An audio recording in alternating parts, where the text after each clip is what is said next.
Halo sahabat Mechanical Engineering, selamat berjumpa dengan Gusti Mechanical Channel. Channel ini sifatnya hanya sharing saja yang memuat materi dasar tentang Mechanical Engineering yang nantinya sahabat akan dapatkan di bangku kuliah. Harapannya semoga channel ini bermanfaat untuk para sahabat semua. Namun sebelum ke materi, dimohonkan bantuan sahabat-sahabat semua untuk melakukan subscribe, share, dan like, serta jangan lupa mengaktifkan tanda lonceng sehingga para sahabat semua akan mendapatkan notifikasi video baru dari channel ini. Mari kita lanjutkan pembahasan gambar pandangan tunggal dengan cara membuatnya dengan proyeksi miring. Ya, kalau pada video sebelumnya sudah dijelaskan cara membuat gambar pandangan tunggal dengan perspektif. Nah, sekarang kita lanjutkan cara berikutnya atau cara kedua, yaitu dengan cara proyeksi miring. Ya. Ingat, proyeksi miring di sini itu merupakan anak dari proyeksi sejajar, sehingga nanti kita menarik garis-garis proyeksinya itu adalah harus sejajar. Beda dengan perspektif ya, yang terpusat. Nah, proyeksi miring nanti kita menarik garis-garis proyeksinya itu harus sejajar. Ya. Nah, disebut dengan proyeksi miring karena garis-garis proyeksi yang kita tarik itu membentuk selain sudut 90 derajat. Ya, bisa terhadap bidang proyeksi atau bidang gambar. Jadi garis-garis proyeksinya itu akan membentuk sudut selain 90 derajat terhadap bidang gambar saudara. Ya, bisa 45 derajat, 30 derajat, 60 derajat, 75 derajat, ya, bebas. Jadi seperti itu rambu-rambu dari cara menggambar proyeksi miring.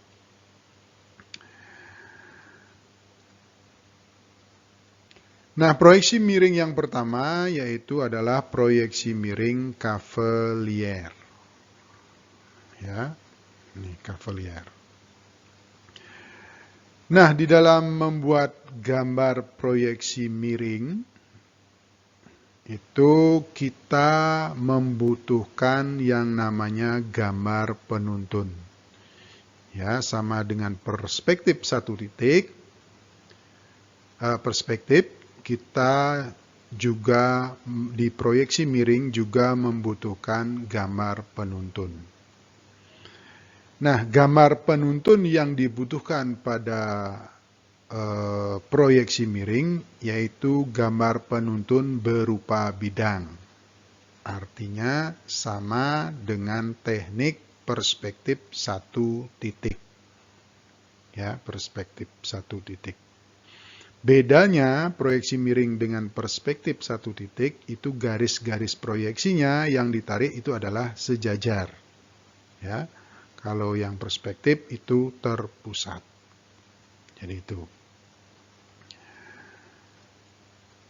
Nah, ini adalah contoh daripada gambar proyeksi miring. Jadi kita buat dulu gambar penuntunnya, ya, gambar pandangan depannya.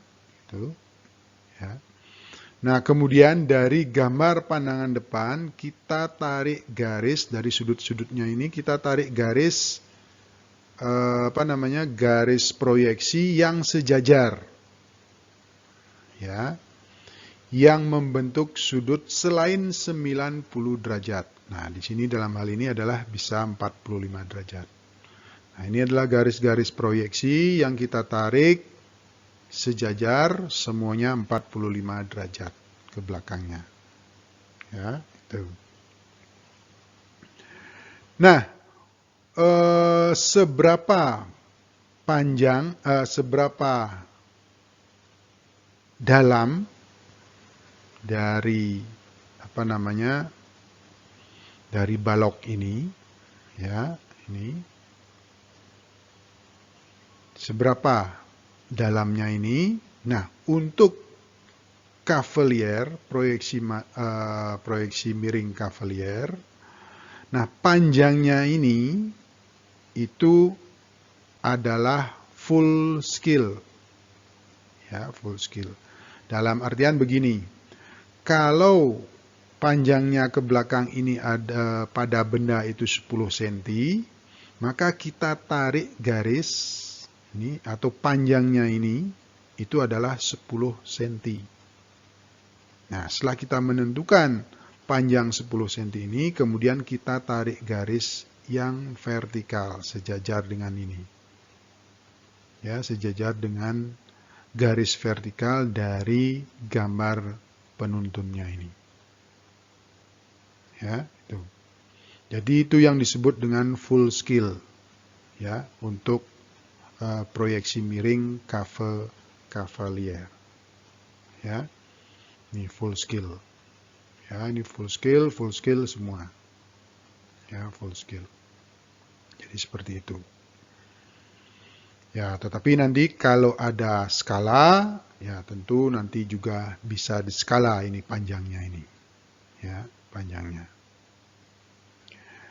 Jadi itu untuk proyeksi miring cavalier. Ya, ini.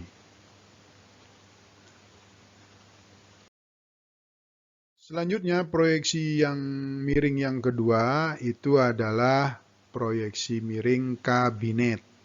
Nah, beda dengan yang tadi, yang cavalier, ya. Bedanya di mana? Nah, mari kita lihat pada gambar berikut. Nah, kalau tadi, ya, kita menarik garis ini ke belakangnya panjangnya berapa, ya. Kalau pada cavalier ini full scale, artinya kalau panjang ke belakangnya dari benda ini 10, maka kita tarik garis 10. Ya, kita tarik garis 10 cm. Ya, 10 cm. Nah, pada proyeksi miring kabinet, itu kita tidak menarik garis ke belakangnya ini, itu 10 cm, tetapi cukup setengahnya saja, half scale. Ya, jadi panjangnya ke belakang dari benda adalah 10 cm, tetapi kita cukup menarik garis itu setengahnya saja, yaitu 5 cm. Nah, cara penggambaran yang lain itu sama dengan proyeksi miring cavalier. Kita buat dulu gambar penuntunnya, ini. Nah, kemudian kita tarik garis-garis proyeksi dengan sudut yang sembarang. Ya, boleh 30, boleh 45 seperti tadi pada contoh gambar proyeksi miring cavalier. Tetapi yang membedakan di sini antara kabinet dan cavalier, kalau cavalier ini panjang ke belakangnya itu full scale, ya. Kalau yang kabinet half scale, ya, ini half scale. Jadi itu beda proyeksi miring kabinet dengan cavalier. Ya, kalau nanti Anda ketemu skala, ya tentu nanti semuanya ini juga harus diskala. Ya, itu. Nah, ini adalah contoh-contoh gambar antara cavalier dengan kabinet, ya, dengan sudut garis proyeksi yang berbeda-beda. Di sini 30, di sini 45, di sini yang lainnya. Jadi seperti itu. Nah, ini perbedaannya. Yang membedakan itu hanya menarik garis ke belakangnya saja. Ya. Ini semua gambar ini dibuat dengan skala 1:1, ya, skala penuh. Jadi panjangnya, lebarnya, kemudian tebalnya, itu satu semua. Sedangkan pada kabinet, panjangnya, lebarnya, tebalnya di sini yang setengah. Kalau yang panjang dan lebarnya satu, kemudian ini ketebalannya ini menjadi setengah saja yang kita buat. Jadi seperti itu. Nah, itu adalah perbedaan antara proyeksi miring Cavalier dengan kabinet. Ya, jadi itu. Nah, ini dicontohkan, disuruh membuat gambar proyeksi miring dari benda ini. Nah, kita akan membuat gambarnya ini, ya, gambar pandangan tunggalnya dari benda ini dengan skala 1:1 atau skala penuh. Ya. Nah, langkah yang pertama yaitu membuat gambar penuntunnya dulu. Ya, gambar penuntunnya ini seperti ini. Nah, setelah kita membuat gambar penuntunnya dari titik sudutnya ini, ya, kita kemudian tarik garis proyeksi yang sudutnya terserah, ya, bebas. Ya, boleh 30, 45, 60, 75 dan sebagainya. Tetapi ingat, garis-garis proyeksinya itu harus sejajar. Ya, garis-garis proyeksinya itu harus sejajar. Nah, kemudian kalau kita menggunakan proyeksi miring Cavalier, kalau panjang ke belakangnya ini 5 cm, maka kita tarik garis itu sepanjang 5 cm. Tetapi kalau kita menggunakan kabinet, maka kita cukup tarik garis ke belakangnya ini, panjangnya ini adalah setengahnya saja, yaitu 2,5 cm. Ya, tuh. Nah, inilah gambar proyeksi miringnya. Ya, apakah ini kabinet atau Cavalier? Itu silakan diputuskan. Demikian pembahasan materi untuk kali ini. Jika para sahabat ada komentar, pertanyaan, saran atau ide, silakan ditulis di kolom komentar di bawah. Diucapkan terima kasih banyak untuk sahabat semua. Sampai bertemu kembali pada video selanjutnya.